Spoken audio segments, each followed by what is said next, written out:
L'AC Milan est en crise après une saison catastrophique, que ce soit sur le plan national ou international. L'équipe de l'AC Milan a besoin de se reconstruire. Et pour cela, il y aura de nombreux départs. On le sait, Leao va partir, Maignan va partir, Loftus-Cheek va partir. Il y aura énormément de départs. Et c'est pour cela qu'il faut combler ces départs et faire en sorte que l'AC Milan redevienne compétitif comme à l'époque. Et c'est sûr qu'avec un staff actuel, ça va être compliqué. C'est pour ça que Zone Tactique, on va vous proposer notre mercato idéal pour l'AC Milan 25-26. C'est parti. On sait, Allegri vient de signer à la place de Conceição. Du coup, il y aura un grand ménage qui va être fait. Et mon objectif sera de créer du coup une équipe compétitive, un mélange entre expérience et jeunesse, pour du coup emmener à la suite des récompenses, des trophées. Ça va être mon objectif dans ce mercato. Passons à la revue d'effectifs où j'ai décidé de partir sur un 3-4-2-1 ou 3-4-3, ça dépend de la manière dont tu vas l'utiliser. Mais de toute façon, avec mes recrues, on pourra faire les deux systèmes parfaitement. Donc j'ai estimé qu'on avait un budget initial de 100 millions d'euros, car il y a eu zéro qualification et zéro bon résultat. Donc j'ai mis 100 millions d'euros de budget, plus du coup le budget des ventes. Sachant que je tiens à mentionner que l'AC Milan n'est plus un club qui attire. Je vais prendre l'exemple de deux joueurs, ou par exemple Rabiot, qui avant son départ libre à Marseille, pouvait signer à l'AC Milan, mais a refusé l'AC Milan. C'est un club qui n'attire plus l'AC Milan.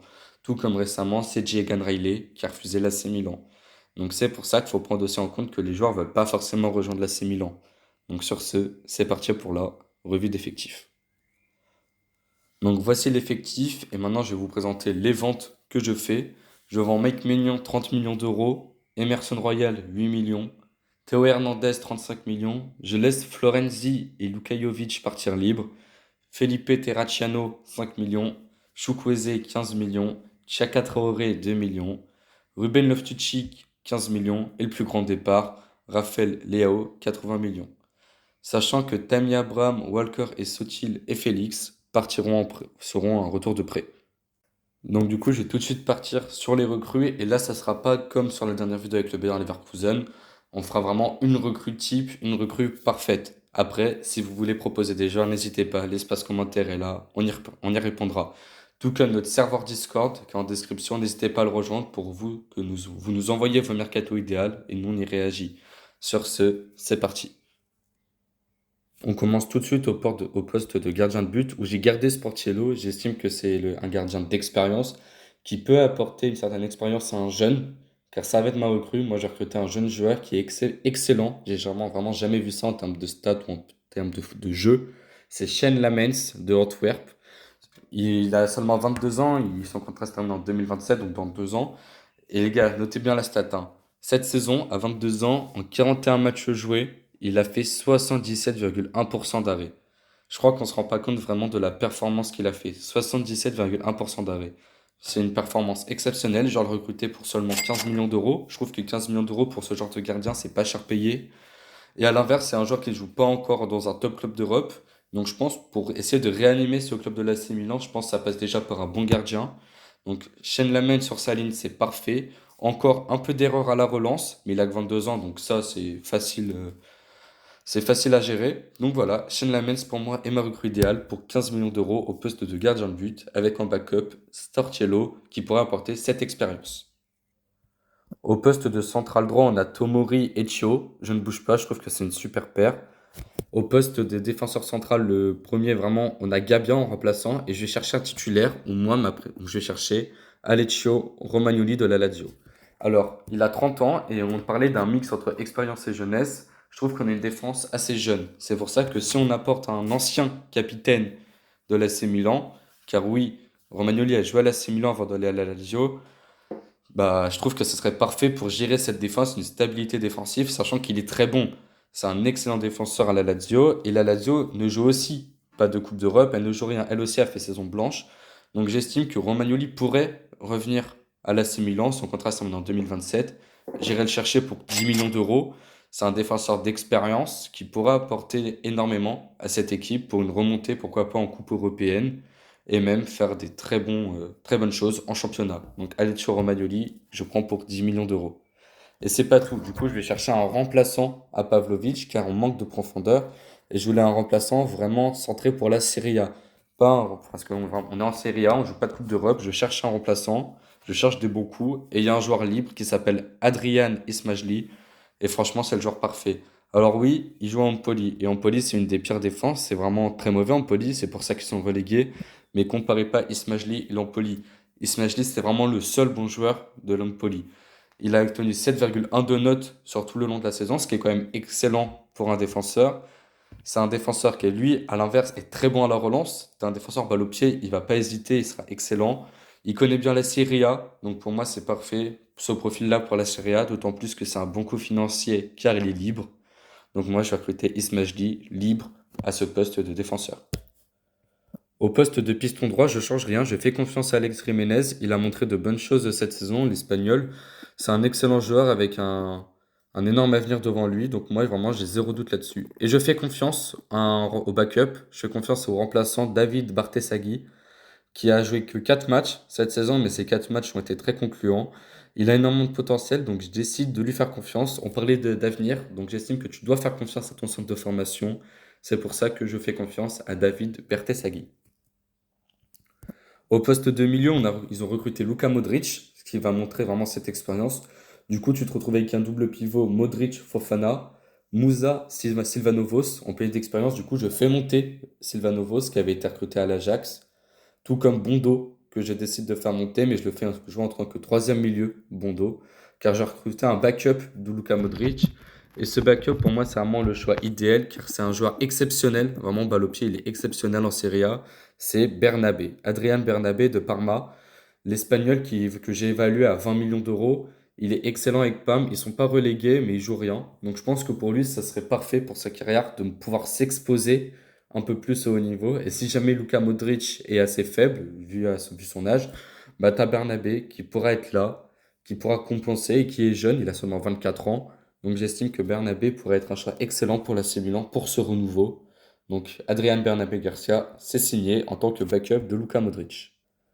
Le poste peut-être où il y avait plus de doutes et plus de choses à travailler, c'est le piston gauche. Comment bien remplacer Théo Hernandez qui a été excellent? Bah, moi j'ai trouvé une recrue. Vraiment c'est la recrue que je trouve idéale, que je trouve parfaite.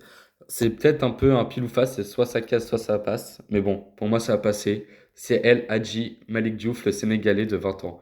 C'est un joueur, il est bord des talents. Je pense on est vraiment sur un des plus gros pistons gauche de la nouvelle génération. Je l'ai estimé à 30 millions d'euros, normal, ça a un prix. Donc voilà, El Hadji Malick Diouf pour moi c'est parfait. J'irai lui emmener un backup d'expérience, car j'estime qu'il faut de l'expérience quand même. Il connaît pas encore le haut niveau, donc si on va lui chercher un backup qui connaît le haut niveau, qui pourra lui donner quelques consignes, ça sera parfait. Mais je trouve que Malick Diouf, pour remplacer Théo Hernandez, c'est parfait.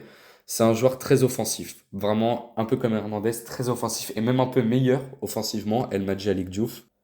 Regardez sa carte thermique, sa heatmap, on voit que ça colle la ligne et ça va même jusqu'au poteau de corner, hein. Donc vraiment au niveau endurance, niveau effort offensif et effort défensif, vous n'avez rien à craindre. Il est même meilleur que Hernandez offensivement, comme je vous l'ai dit. Il est exceptionnel, il fait des passes, il marque. Il a 7 buts de passe D pour un piston gauche, c'est énorme. Et regardez vraiment sa carte thermique, elle parle d'elle-même, hein. Il est exceptionnel offensivement, ça va vraiment t'emmener un plus. Donc c'est pour ça que je le prends. Et en backup, je vais chercher un autre joueur, je vais chercher un joueur d'expérience, comme je l'ai dit. C'est un joueur qui est excellent. Vraiment, c'est Davide Zappacosta de l'Atalanta. Pareil, on parlait de expérience. Bah, je trouve que Zappacosta peut apporter une expérience, lui qui connaît vraiment tout. Il connaît la Ligue des Champions avec Chelsea, avec l'Atalanta. Il a tout gagné. Et pourquoi je le prends? Parce il joue énormément. On pourrait croire que vu son vieil âge, il est mauvais. Non. Cette saison avec l'Atalanta, c'est 43 matchs pour 5 buts, 7 passes D, sachant qu'il vraiment ça c'est qu'en Serie A, hein. Il est excellent en Serie A, donc je trouve qu'en backup, même pour concurrencer El Hadji Malick Diouf, lui donner des conseils, c'est parfait. Et surtout, il est libre. À 33 ans, je pense qu'il pourrait vouloir chercher un nouveau challenge. Donc pourquoi pas aller chercher une qualification en Coupe européenne avec l'AC Milan, sachant qu'il connaît déjà la Serie A. Il est italien, donc c'est parfait. Et il est libre surtout. C'est un joueur libre, donc Ismajli libre, Zappacosta libre, tu fais de bons coups financiers qui plus tard à la revente, bon Zappacosta je pense pas, mais Ismajli pourrait être intéressant. C'est pour ça que Zappacosta s'est signé libre en tant que backup de El Hadji Malick Diouf. À droite, on regarde Pulisic. Pulisic qui a été excellent, c'est vraiment le seul gros bon joueur de l'AC Milan cette saison. Et c'est pas vraiment un joueur qu'on attendait à son arrivée à la saison 2023-2024 à l'AC Milan, mais voilà. Il a réussi à faire taire les critiques et à montrer son vrai niveau. Donc Pulisic, je le garde en tant que titulaire et je fais tout pour le garder cet été. Déjà que tu as perdu énormément de monde, je fais vraiment tout pour le garder. Et en remplaçant, je vais chercher un joueur ils appartient déjà à l'AC Milan. C'est un retour de prêt de Salmakers, qui j'estime est le backup parfait. Et même s'il peut concurrencer titulaire, ça sera intéressant. Cette saison, en 22 matchs, c'est 7 buts, 3 passes D. Donc c'est assez intéressant, le Belge. Sachant que ça pourrait aider la Mens belge, ça peut vraiment être cohérent. Et il est vraiment excellent. C'est pas un joueur qui vraiment dans les stats va se montrer excellent, mais c'est dans le jeu. Il a un apport offensif qui est vraiment génial. Donc moi, je garde en tant que backup de Pulisic. Ça change pas. En pointe, je change pas. Jiménez, cette saison, c'était pas fou avec l'AC Milan. Mais on sait que c'est un top scorer qui peut marquer. Et si jamais ça marche pas, t'as la jeune pépite Camarda. Donc moi, je garde. On va passer à gauche maintenant, là où il y a le plus gros chantier, où il faut remplacer Léao. Déjà, il y a le jeune Liberali qui je ne prête pas, je le garde en tant que troisième, même parfois qui peut dépanner, il peut dépanner piston gauche, il peut dépanner BU, il peut dépanner à droite. Donc je garde pour sa polyvalence, on parlait de faire confiance à la jeunesse, donc Liberali je garde. Mais je vais chercher deux joueurs. Je vais chercher un titulaire pour vraiment remplacer et un backup que si jamais le titulaire ça marche pas, bah là tu es sûr d'assurer. Il n'y a pas d'expérience, il y a vraiment que de la jeunesse. Et je vais déjà commencer par Solis de Bruges. Alors pourquoi je prends Solis? Car littéralement, il est trop fort. C'est un joueur, on connaissait, enfin moi je connaissais déjà vu que bon, FM et tout on connaît, mais cette saison JPR Pro League, il s'est vraiment révélé. 55 matchs, 21 buts, 13 passes D. Je crois que vous avez pas entendu. 21 buts, 13 passes D. On se rend pas compte, mais c'est une saison folle. Il est international avec la Grèce, mais quand on parle de joueurs, de bons joueurs ailiers, je pense on doit évoquer Christos Solis, qui je trouve serait un remplaçant, même meilleur que Leao. J'abuse pas, hein, je vous parle premier degré, j'abuse pas. C'est un joueur, il a un leadership dans l'âme. C'est lui qui tire les penalties, c'est un meneur à Bruges. Donc voilà. Le seul problème, c'est que ça a un prix. Je pense qu'il y aura plein d'autres clubs sur lui. Et Bruges, c'est que ça joue la Ligue des Champions. Moi, j'irai le chercher pour 35 millions d'euros. Ça a un prix d'avoir un bon remplaçant pour Léo. Moi, je prends le risque de prendre Christophe Solis. Mais pour ça, je lui ai amené un remplaçant, un backup, pour qu'il va être devant Liberali, mais derrière Solis. On le connaît bien, nous en Ligue 1, Armand Lorienté de Sassuolo. Sassuolo vient de monter, donc je pense que voilà, il faut qu'il saute une étape. Et je pense que cette étape passe par l'AC Milan et je trouve que ce serait vraiment une excellente recrue. Offensivement, c'est pareil que le Solis, c'est excellent. 19 buts et 5 passes D en 34 matchs. C'est vraiment ce qu'on demande. Et c'est un joueur, balle au pied, il est parfait. Si vous regardez ses centres, vous tapez centre Armand Lorienté, il fait des centres assez flottants, c'est magnifique à voir. Je vous conseille vraiment d'aller regarder sa highlight et de vous intéresser à ce joueur. Il est français, donc c'est parfait. Moi, je fais confiance à Armand Lorienté en tant que backup. C'est signé. Sur ce, voilà l'effectif. Personnellement, je suis assez fier de cet effectif. Je trouve qu'il y a une bonne profondeur, un mix entre jeunesse et expérience, ce qui est parfait pour retrouver un haut niveau des compétitions européennes, ce qui est ton objectif. Tu as un double pivot Modric-Fofana qui est vraiment top qualité. Avec la jeunesse, Diouf, Jiménez sur les côtés, je trouve ça parfait. Romagnoli qui va réussir à amener de l'expérience en défense avec le jeune Lamens et Sportiello pour l'entraîner. Et en attaque, je trouve ça parfait. Jiménez qui va être là pour scorer. Pulisic qui marque des buts. Solis, pareil. Et je trouve que Pulisic et Solis, les deux peuvent reculer si jamais pour faire un 3-4-2-1. Donc franchement, je trouve que c'est une composition parfaite. Je suis assez fier de moi sur ce coup-là. N'hésitez pas à me dire ce que vous en pensez en commentaire. N'hésitez pas aussi à rejoindre notre serveur Discord et à aller follow notre chaîne TikTok. C'était Zone Tactique. Ciao, ciao.